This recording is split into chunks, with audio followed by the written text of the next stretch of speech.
Kenapa kau diam? Tidak bisa menirukan kalimatku tadi? Kalimat syahadat yang diberikan Ratih. Sosok yang menyerupai Mas Ray terdiam. Dia tidak menjawab sepatah kata pun. Raut wajah tenangnya berubah sangat tegang. Kenapa diam? Sudah dipastikan kamu bukan Ray. Mas Ray menatapku begitu dalam. Wajahnya memerah. Kedua tangannya mengepal. Aku sudah tahu kamu tidak bisa menipuku. Mungkin saat kamu menjelma menjadi Dr. Farhan, aku bisa percaya. Tapi ketika kamu mencoba menjadi Mas Ray, jangan harap aku begitu saja percaya padamu. Dia tetap terdiam memandangku. Bahkan tidak ada satu kedipan di matanya. Siapa sebenarnya kamu? Apa tujuanmu? Kenapa kamu membawa anakku dengan cara menjelma menjadi Dr. Farhan? Di mana anakku Hafizah kau bawa? Tanyaku dengan suara keras. Aku begitu kesal dengan makhluk yang berada di depanku. Sebenarnya siapa dia? Apa tujuannya memisahkan aku dengan anakku? Kepalan tangannya semakin kuat. Aku yang melihatnya sedikit merasa takut. Apa jadinya kalau kepalan itu dipukulkan ke arahku? Aku tidak bisa menangkis. Terlebih lagi, aku sendiri di sini. Sementara itu hujan semakin deras. Suara kilat petir menggelegar. Aku terpaku. Mataku melihat tangannya yang semakin kuat mengepal. Ya Tuhan, mata itu. Aku melangkah dan menjauh. Mata itu seperti... Ya, mata itu seperti makhluk yang menyerupai Mas Ray di alam jin. Dia yang telah mengatakan dusta bahwa Mas Ray telah menipuku. Dia adalah jin jahat, ayah dari Mas Ray yang telah melukai dan hampir membunuhku. Tapi bukankah dia telah mati karena senjatanya sendiri? Bukankah saat itu dia terluka parah akibat panah yang berhasil kukibaskan dengan selendang hijau ke perutnya? Tapi kenapa dia bisa selamat, sedangkan aku tidak menolongnya? Bukankah panah itu hanya bisa dilepaskan oleh orang yang menancapkannya saja? Kenapa kau diam, Ratih? Apa kau mengira sesuatu? Hahaha. Suara Mas Ray berubah menjadi besar, keras, dan menakutkan. Selain itu kata-katanya juga mulai kasar. Ingatkah dengan benda ini? Dia melepaskan genggaman tangan kirinya. Ada sebuah panah di sana. Ya Tuhan, benar saja. Dia adalah makhluk jahat, ayah dari Mas Ray. Panah itu adalah panah milik si Raja Jin. Tapi kenapa dia bisa sampai ke bumi? Dan kenapa dia bisa menyentuhku di sini? Bukankah dia dan bangsanya tidak mempunyai kekuatan untuk turun ke bumi, menjelma menjadi manusia, menyentuh, dan mereka tidak bisa melakukan apapun di sini? Tapi kenapa dia bisa melakukan itu sampai sejauh ini? Kenapa dia bisa menjelma dan membawa Hafizah dariku? Ya Tuhan, kemungkinan besar dia akan melakukan pembalasan lebih dari ini. Awas kau Ratih, akan kubalas kesakitanku ini jika aku selamat nanti. Itulah kata-katanya yang masih kuingat sampai sekarang. Ketika saat itu aku meninggalkannya. Kembalikan Hafizah, aku mohon, pintaku. Percuma saja meminta kepada iblis. Dia tidak akan mengabulkan permohonanku, melainkan ia hanya menertawakan atas segala kemenangannya. Kembalikan Ray, anak keturunanku, dengan caramu secepatnya, atau Hafizah selamanya aku sandra. Astagfirullah. Aku terkejut melihat Dani. Mama, Siva dan Dr. Farhan sudah berada di sini. Ternyata mereka sudah pulang. Tapi kenapa aku tidak tahu kapan mereka sampai? Bahkan saat memarkirkan mobilnya saja aku tidak tahu. Mama lagi ngomong sama siapa? Dani menegurku. Enggak sayang. Aku menjawab pertanyaan anakku dengan gugup. Semoga kamu baik-baik saja ya. Aku berharap kamu juga bisa lebih terbuka kepada kami, tambah Dr. Farhan. Apa maksud perkataan Dr. Farhan? Apakah dia sudah tahu semuanya? Ya Tuhan, aku sangat khawatir dengan keadaan Hafizah anakku. Dia sedang berada di tangan jin jahat. Hafizah sayang, apa yang harus ibu lakukan saat ini? Sementara itu, sudut pandang dari Dr. Farhan. Sebuah panggilan. Dari panggilan itu, aku dikejutkan dengan panggilan Bapak. Beliau memintaku agar segera pulang. Ada sesuatu hal terjadi di rumah. Ada seorang wanita bernikob tiba-tiba datang ke rumah mencari Abu. Dia memaksa untuk membawa Abu.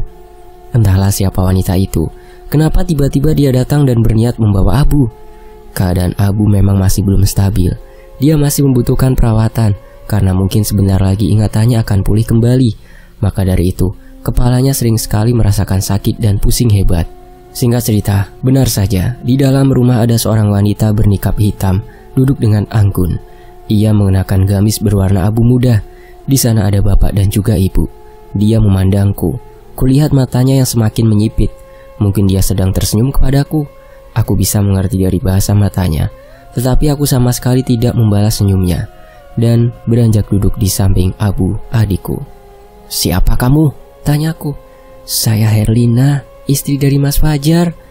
Dia menyebut nama Herlina, istri dari Fajar. "Lalu apa urusannya dengan keluargaku?" "Lalu kenapa kau kemari?" "Iya, karena suamiku Mas Fajar ada di sini." Aku terdiam. "Dia suamiku." Wanita yang mengaku Herlina itu menunjukkan satu jarinya ke arah Abu. "Maaf, kamu salah. Dia ini adalah Abu, adikku." Aku terus mempertahankan pendapatku sendiri, bahwa dia memanglah Abu, adikku, dan tentunya dia adalah kekasih Ratih, bukan Fajar ataupun suaminya. Aku kehilangan suamiku 1 tahun lalu. Aku kemari ingin menjemputnya. Tolong jangan pisahkan antara suami dan istri." Matanya berkaca-kaca. Butir air matanya terjatuh. Tetapi aku masih tidak merespon kata-katanya. Bahkan ketika ia menangis pun aku tidak mempunyai rasa peduli. "Abu, apa kamu ingat dengan wanita itu?" Aku bertanya kepada Abu. Dia kekeh menjawab bahwa memang dia tidak mengenal wanita itu. Aku sama sekali tidak mengenalnya. Aku tidak tahu dia siapa, dan kenapa tiba-tiba dia memintaku untuk ikut dengannya. Kuarahkan pandanganku kepada Herlina, gadis bernikop itu. "Jangan menipu kami. Tolong pulang. Jangan ada drama dan sandiwara di sini." Namun wanita itu tetap teguh dengan pendiriannya. Dia tetap ingin mengajak Abu yang ia anggap sebagai suaminya itu. "Tolong izinkan aku membawa pulang suamiku. Aku sudah lama mencarinya. Kesana kemari aku mencari keberadaannya. Aku sangat merindukannya. Mas Fajar, aku mohon, ingat aku. Aku ini istrimu, Mas." Abu melirik ke arahku. Dia memasang wajah penuh arti. Sepertinya Abu sedang meminta tolong padaku untuk terhindar dari wanita itu. Semakin lama dia di sini, perkataannya semakin meyakinkanku. "Tidak, dia itu penipu." "Tolong buka penutup wajahmu," kataku. "Maaf, untuk kali ini aku tidak bisa." Dia menolak permintaanku mentah-mentah. "Kenapa? Kau takut?" "Ini bukan masalah takut atau tidak. Aku bernikop karena ini adalah sunnah. Aku telah menerapkannya semenjak awal aku dewasa, bahkan sebelum menikah dengan Mas Fajar. Jadi tolong jika untuk pembuktian hal duniawi, jangan gadaikan akhiratku." Jawabnya begitu tegas. "Ya Tuhan, apa yang telah aku katakan? Maafkan aku. Bukan maksudku untuk meminta wanita itu melepas nikabnya di sini. Maafkan aku jika telah memintanya membuka keistiqomahan yang telah lama dia jalani, jika itu memang benar adanya. Aku hanya takut wanita itu berusaha membohongi kami dengan dramanya. Jika memang benar, apa untungnya wanita itu berkata dusta begini? Apa untungnya dia bersandiwara? Apa untungnya dia mengajak Abu untuk ikut jika dia bukan suaminya?" Mungkin aku terlalu mudah berburuk sangka padanya, sehingga tidak memberi kesempatan untuk membuktikannya. Aku masih berusaha membela Abu di depan wanita itu, bahwa Abu itu bukan Fajar. Mungkin saja dia memang salah orang. "Maaf, tapi Abu itu adalah kekasih Ratih, adikku," jawabku. "Dia adalah Mas Fajar, suamiku. Dia bukan Abu, dan tentunya bukan kekasih siapapun kecuali dia adalah kekasihku." Wanita itu terus saja menyebut Abu adalah Fajar. "Tolong nak, jangan buat keributan di sini. Sebaiknya kamu pulang. Dia itu adalah anakku, Abu namanya. Dia bukan Fajar yang kamu sebutkan." Ayah berusaha membantuku menjelaskan. "Atau perlu aku laporkan ke kantor polisi? Kalian yang telah membuat Mas Fajar begini kan?" "Bapak Wijaya yang terhormat, telah menabrak Mas Fajar 1 tahun lalu. Sampai akhirnya dia menjadi amnesia begini. Dia tidak mengingat saya karena Anda." Lagi-lagi Herlina mengatakan itu sembari menangis. Tetapi tahu dari mana wanita itu tentang kejadian 1 tahun lalu? Bukankah kejadian itu hanya kami yang mengetahuinya? "Ratih, iya, dan dia yang tahu masalah ini." "Kenapa diam?" "Maaf ukhti, aku memang kehilangan ingatanku. Tetapi bukan berarti aku tidak memiliki rasa yang kuat. Aku sama sekali tidak mengenal kamu. Aku tidak merasakan perasaan apapun ketika melihatmu, bahkan ketika bertatap mata denganmu. Bahkan aku minta maaf, melihatmu saja aku tidak suka. Abu berusaha mengungkapkan isi hatinya. Kenapa kamu jahat padaku, Mas Fajar? Maaf, pulanglah. Jangan memintaku untuk ikut denganmu. Mas Fajar, aku istrimu. Kamu berdosa jika menelantarkanku. Wanita itu berdiri dari tempat duduknya. Aku adalah Re, kekasihku hanyalah Ratih. Abu menjawab dengan suara tinggi. Dek. Sebenarnya sakit sekali ketika mendengar Abu mengatakan dirinya sebagai kekasih Ratih. Tidak, Mas. Kamu harus ikut aku pulang ke rumah. Ibu selalu menangis memikirkan kamu, Mas. Terlebih Bapak, dia sampai sakit-sakitan menunggu pulang. Abu terkejut mendengar kata orang tua. Orang tua? Tanyanya. Iya, Mas. Tolong berikan aku kesempatan untuk membuktikan. Baiklah. Besok aku akan kemari membuktikannya. Mas Fajar, tunggu aku kembali. Wanita itu berpamitan untuk pergi dan berjanji akan kembali lagi. Ingatkah teman-teman saat di bagian tentang mimpi Ratih seusai mati suri? Ya, dia bermimpi Mas Re pergi bersama wanita bercadar. Dan apakah wanita bercadar itu Herlina? Sementara itu, di sisi lain, kembali ke sudut pandang Ratih. Air mata tidak bisa aku bendung lagi. Aku tidak bisa memperlihatkan kesedihanku yang mendalam di depan anakku, Dani. Sedih sekali rasanya. Begitu sangat sulit ku terima kenyataan ini kembali. Aku tidak bisa berjuang sendiri. Aku membutuhkan Mas Re di sisiku. Harus dengan usaha apalagi untuk bisa menyelamatkan Hafiza. Dan tentunya aku tidak akan rela jika Mas Re harus kembali lagi ke alam jin. Dia sudah menjadi manusia seutuhnya dan selamanya akan tetap menjadi manusia. Lalu bagaimana caraku untuk bisa mengambil Hafiza dari tangan jin jahat? Bagaimana? Mas Re, aku mohon dengarkan isi hatiku. Cepat sudahi amnesiamu. Ingatlah aku dan juga anakmu, Hafiza. Tolong ingat perjalanan panjang kita, bahkan ketika kita harus berjuang hidup dan mati berkali-kali. Kamu dan aku bisa melewatinya hingga sekarang ini. Namun aku meminta padamu, Mas Re, jangan biarkan aku kehilangan keduanya. Kamu harus sembuh. Kamu harus kembali pada ingatanmu. Setelah itu kita akan berjuang bersama menyelamatkan Hafiza. Aku menangis tanpa suara. Dadaku begitu sakit kurasa. Hanya Ishak yang berusaha ku tahan di sini. Mas, tolong rasakan jeritan hatiku. Aku selalu memanggil namamu. Aku selalu berharap kamu merasakan itu. Tolong Mas, aku tidak bisa begini terus-menerus. Bukan Dani, Siva, dan Dr. Farhan, melainkan kamu. Hanya kamu yang bisa menyelamatkan anak kita. Tanpamu, kami tidak bisa apa-apa, Mas Re. Kita katakan masalah ini bersama-sama kepada mereka, dan kita pecahkan rahasia ini bersama-sama. Ya Tuhan, tolong kabulkan permintaanku. Sudahi cobaan ini. Aku sudah sangat lelah menghadapinya. Aku sudah sangat lelah berurusan dengan makhluk lain ciptaanmu ini. Dia sangat jahat. Dia picik dan kejam. Sementara itu, ku ambil baju Mas Re dan baju si kecil Fiza. Ku satukan keduanya. Ku peluk dan ku dekap erat hingga akhirnya aku terlelap. Hafiza, diam di sana, seruku. Aku melihat anakku di tempat yang sama. Jarakku dan Hafiza tidak terlalu jauh. Namun kami terhalang oleh sungai yang mengalir deras.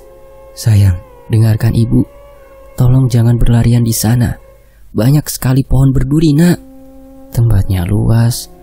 Namun banyak sekali semak-semak dan pohon berduri di sekeliling. Ya Tuhan, kenapa anakku tidak mau mendengarkan perkataanku? Atau mungkin Fiza tidak mendengar suaraku di sini?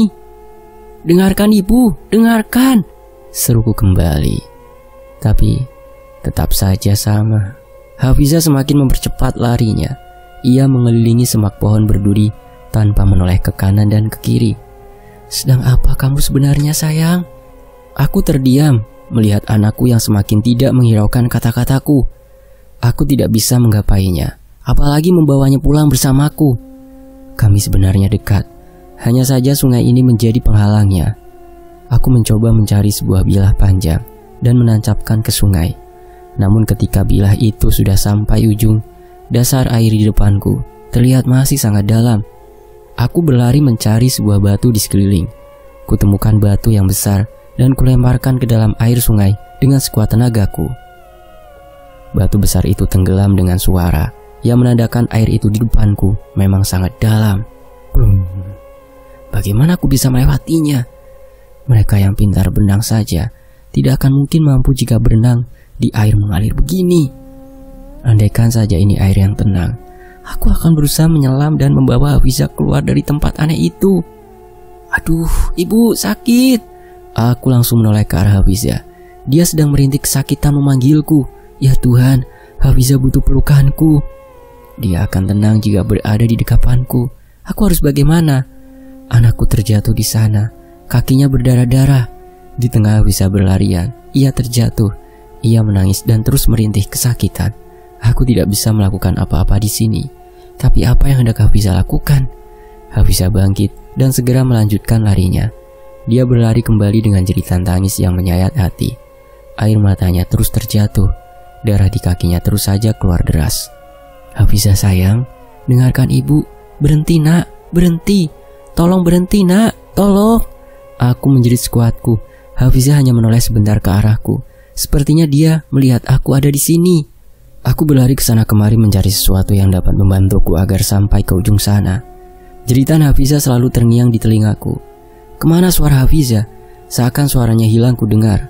Aku menoleh melihatnya. Namun anakku tidak ada lagi di sana. Di mana anakku? Tempat itu sepi dan senyap. Bahkan daun pohon berduri itu mengering dan mulai berguguran. Tempat itu semakin menyeramkan ku pandang. Sayang, kamu di mana nak? Di mana kamu sayang? Aku berteriak-teriak, namun tidak ada jawaban. Hanya ada pantulan suaraku yang terdengar jelas. Air sungai tiba-tiba surut dan mengering. Apa yang terjadi? Air di depanku tiba-tiba surut dan perlahan mengering. Kenapa air ini surut ketika Hafizah sudah tidak ada di sana? Permainan apa lagi yang sedang dimainkan bangsa jin kepadaku? Aku maju beberapa langkah. Mataku lurus memandang ke depan dan Ma, bangun ma, mama kenapa? Dani menggoyang-goyangkan badanku. Begitupun Siva. Siva sibuk mengoleskan sedikit minyak kayu putih ke hidungku.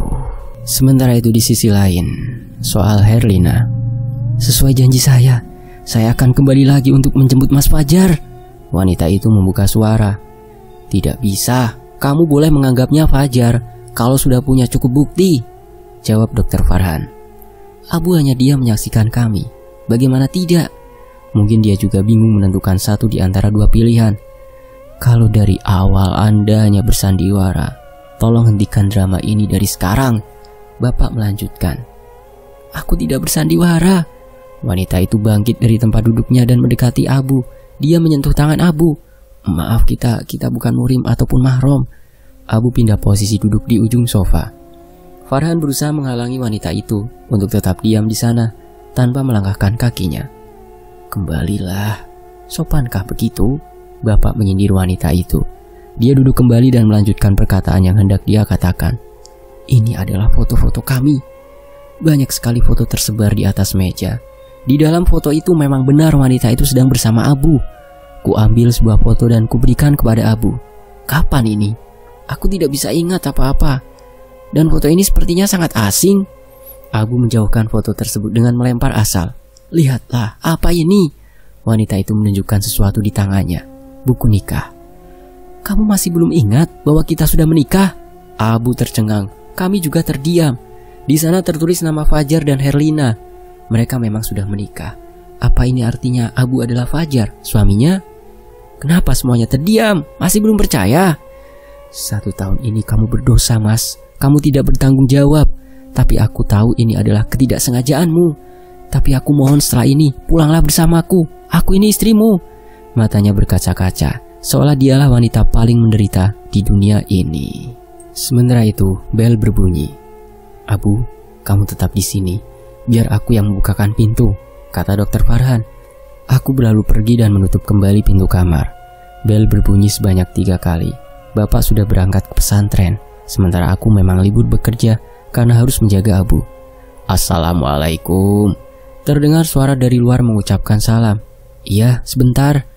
Pintu perlahan terbuka dan ternyata Pak Umar yang datang. Waalaikumsalam Pak Umar, kagetku. Pak Umar kembali setelah ia pergi tanpa pamit kepada keluarga kami. Siapa itu Pak Umar? Pak Umar adalah orang yang meminta pekerjaan menjadi tukang kebun di rumahku. Namun setelah ia mengirimkan rekaman suara Rati dan Siva malam itu, dia tiba-tiba pergi tanpa permisi. Ayo masuk Pak. Aku mempersilahkan Pak Umar masuk. Aku duduk berhadapan dengannya. Maaf Den, saya pergi tidak sempat berpamitan waktu lalu. Memang, Pak Umar biasa memanggil kami dengan sebutan Den. Aku masih diam, menunggu perkataan Pak Umar yang belum selesai. Waktu itu saya harus cepat-cepat pulang ke kampung. Ada sesuatu hal yang sangat penting. Sampai-sampai saya tidak sempat meminta izin dulu kepada Den Farhan. Ya sudahlah, aku tidak perlu tahu apa masalahnya. Sementara itu, di sisi lain, Kucing siapa ini? Tidak tahu, kucing liar yang sedang kelaparan. Aku bawa saja karena kasihan, jawabku. Kucing hitam itu masih berada di posisi semula. Dia sedang tertidur pulas di samping wadah makanannya. Kucing itu tidak hilang dan dia masih berada di dalam mobil. Itu artinya kucing itu memang kucing liar biasa. Mas, aku mau bertemu dengan Abu hari ini. Untuk apa? Mau menceritakan masalah ini ke Abu sekarang? Kataku. Sebenarnya bukan tidak boleh Ratih. Tetapi apa mungkin jika Ratih tahu tentang datangnya wanita bernikob? Ratih bisa menerima kenyataan jika nanti dia harus menjadi satu pilihan di antara dua. Aku sangat membutuhkan Abu. Aku sangat membutuhkan Mas Rey sekarang. Tolong, antarkan aku bertemu dengan dia. Izinkan aku untuk membantunya cepat mengingatku. Lagi-lagi tangisnya pecah. Aku benar-benar tidak tega jika harus melihat wanita menangis di dekatku. Ratih, sudahi air matamu. Aku hanya bisa membatin. Iya Ratih, tapi tidak sekarang ya. Ratih menoleh. Sepertinya dia kecewa dengan jawabanku. Kamu jangan salah pengertian. Bukannya aku melarang kamu menemui Abu hari ini. Kita temui dia besok. Aku akan menjemputmu. Kita bicarakan tentang Hafizah di rumah. Ada hal yang mau kuceritakan nanti. Aku hanya bisa berharap semoga Ratih bisa mengerti apa yang aku katakan. Ratih terdiam, tetapi sepertinya dia sudah paham dengan perkataanku. Sementara itu, akhirnya Ratih bisa bertemu dengan Abu. Mas Rey, ingatkah ketika awal kita bertemu, setelah itu aku dan kamu menempuh perjalanan panjang bersama? Itu semua tidak mudah, Mas. Kamu berjanji untuk menemuiku dan hidup bersama di sini. Perjalanan panjang seperti apa? Tolong jelaskan agar aku bisa sedikit mengingat. Jawabnya, perjalanan kita adalah perjuangan dan pengorbanan, Mas. Perjuangan dan pengorbanan? Aku belum bisa mengingat apa-apa. Maafkan aku. Mas Rey mengalihkan pandangan dan meminta maaf padaku. Tidak perlu meminta maaf. Ini bukan kesalahanmu, Mas. Berjanjilah padaku, jika aku memberitahumu tentang ini, kamu harus mempercayainya. Aku menoleh ke arah Dr. Farhan, Dani dan Siva. Mereka masih berdiri menyaksikan kami. Kupersilakan mereka untuk duduk. Karena hari ini aku akan menceritakan semua kisah hidupku. Aku akan menceritakan semua aibku kepada mereka. Aku akan berjanji akan mempercayai semua yang kamu ucapkan nanti. Mas Rey kembali memandangku. Semuanya mengalihkan pandangannya dan fokus ke satu titik. Kamu ingat dengan asap hitam yang sangat tebal? Tanyaku. Mas Rey terdiam. Begitupun mereka juga terdiam. Mas Rey, asap hitam itu adalah kamu, Mas. Mas Rey mematung. Mereka saling pandang memandang. Kamu masih belum ingat apa-apa, Mas? Tanyaku. Dia hanya menggelengkan kepala. Asap hitam? Aku benar-benar tidak paham. Dulu kamu bukan abu, tetapi asap hitam. Kamu bukan manusia, melainkan makhluk misterius yang menjelma menjadi mantan suamiku, Mas Yadi. Aku berhenti sejenak. Hingga akhirnya aku hamil karenamu, Mas. Mas Rey terkejut mendengar apa yang aku katakan. Begitupun mereka. Jadi makhluk misterius itu adalah Om Abu. Dani menunjuk jarinya ke arah Mas Rey. Dia adalah makhluk misterius yang membuatku merasakan sakit luar biasa selama 9 bulan. Berawal dari kekhilafanku karena tidak berkata jujur, hingga akhirnya aku mengandung dan melahirkan asap hitam saat adzan maghrib berkumandang. Jawabku. Dulu aku pindah ke rumah orang tua aku untuk menghindar. Aku ingin terbebas karena saat itu aku menganggap kamu adalah makhluk pengganggu yang jahat. Sejak itu Mas Yadi menceraikanku. Terlebih lagi dia telah lama memiliki simpanan wanita lain. Ia pergi dengan janji dusta. Hingga saat ini dia mendekam di penjara karena kasus pembunuhan yang ia lakukan kepada Ibu Reni. Sambungku. Jadi ini faktanya, Mah? Iya Dani, ini fakta yang masih mama rahasiakan. Setelah itu ternyata sosok asap hitam itu terus mengikutiku kemana aku melangkah. Setelah lama menghilang, ia kembali lagi memintaku untuk merawat seorang bayi perempuan yang hanyut di sungai. Kamu yang menghanyutkan di arus sungai agar aku merawatnya, hingga akhirnya anak itu kuberi nama Hafiza. Menyebut nama Hafiza saja seakan aku sudah tidak kuasa. Derai tetes air mata masih mengalir membasahi kedua pipiku. Mas Rey diam. Sepertinya ia masih belum mengingat. Mungkin dia tidak percaya apa yang aku katakan, namun ia sudah berjanji akan mempercayaiku. Kamu ingat kan tentang impianmu? Kamu ingin menjadi seorang manusia agar kita bisa merawat Hafiza bersama? Berawal dari rasa kasihan, kamu berhasil membuatku jatuh cinta padamu. Bukan hanya itu, aku memang benar-benar mengharapkanmu. Hukuman dari bangsamu itu sangat kejam, Mas. Apakah kamu ingat ketika dicambuk-cambuk oleh mereka? Ketika kamu digantung dan disiksa oleh mereka? Hingga pada akhirnya aku menemuimu melalui perantara Allah. Aku berhasil mendapatkan petunjuk dan sampai ke alam asalmu. Kamu ingat? Saat aku datang mencarimu, aku ingin menyelamatkanmu dari mereka. Aku ingin membawamu dari sana. Aku berharap kita bisa bersatu seperti keinginanmu. Ingatkah saat kamu hampir mati di dalam lingkaran berapi? Ingatlah, Mas. Saat itu aku ada di dekatmu. Aku menangis dan tidak henti-hentinya berdoa untukmu. Hingga akhirnya Tuhan memberikan keajaiban. Kamu bangun dari pejaman matamu. Kamu memanggilku setelah jantungmu berhenti berdetak. Tetapi akhirnya kita harus berpisah lagi karena terjatuh bersama. Saat itulah titik perjuangan terakhir kita untuk bertahan hidup. Sambungku. Kuhentikan perkataanku. Kuhela nafas panjang dan menunggu jawaban dari Mas Rey. Lalu kenapa kita bisa ada di sini sekarang? Jawabnya. Sepertinya Mas Rey masih belum mengingat apa yang aku katakan. Karena pertolongan nenek dan kakek Thohir. Tuhan mengirim mereka untuk menyelamatkan kita, Mas. Saat aku sadar kamu belum sadarkan diri. Namun aku diminta kakek Thohir untuk segera pulang dan meninggalkanmu. Dia berjanji akan memberitahumu dan memintamu untuk menemuiku. Jadi saat hari kembalinya Rey, saat itulah kecelakaan terjadi. Bapak menabraknya hingga membuat Rey kehilangan ingatannya. Akhirnya Rey berubah menjadi abu. Maafkan aku, karena kejadian 1 tahun lalu kalian terpisah lagi. Maafkan aku. Dr. Farhan sepertinya mulai mempercayaiku. Dia meminta maaf atas kejadian kembalinya Mas Rey. Dan singkat cerita, Mas Rey pun mengingatnya. Aku menangis. Aku begitu bahagia mendengarnya. Mas Rey menyebutku sebagai kekasihnya. Mas Rey mendekat dan memelukku. Terdapat sejuta kebahagiaan di wajahnya. Aku membalas pelukannya begitu erat. Rasa bahagia ini tidak bisa aku jelaskan. Biarlah mereka menyaksikan kerinduan kami yang mendalam.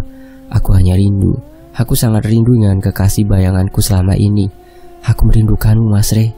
Dia adalah lelaki yang sangat aku cintai. Aku menyimpan banyak harapan darinya. Maafkan aku, sayang. Suara Mas Rey terdengar jelas di telingaku. Sepertinya dia sangat senang karena ingatannya sudah kembali. Tangannya masih melingkar erat di badanku. Selama ini aku tidak mengingatmu. Maafkan aku. Aku mencarimu ketika kakek Thohir memberitahukan tentang kepulanganmu. Bahkan saat itu aku tidak bisa menunggu lebih lama lagi di sana. Aku terus memaksa untuk menemuimu, meskipun kakek Thohir belum memperbolehkan aku untuk datang kemari dengan keadaanku yang jauh dari kata baik. Saat itu aku sangat bahagia bisa menjadi seorang manusia. Aku ingin segera bertemu denganmu, Ratih.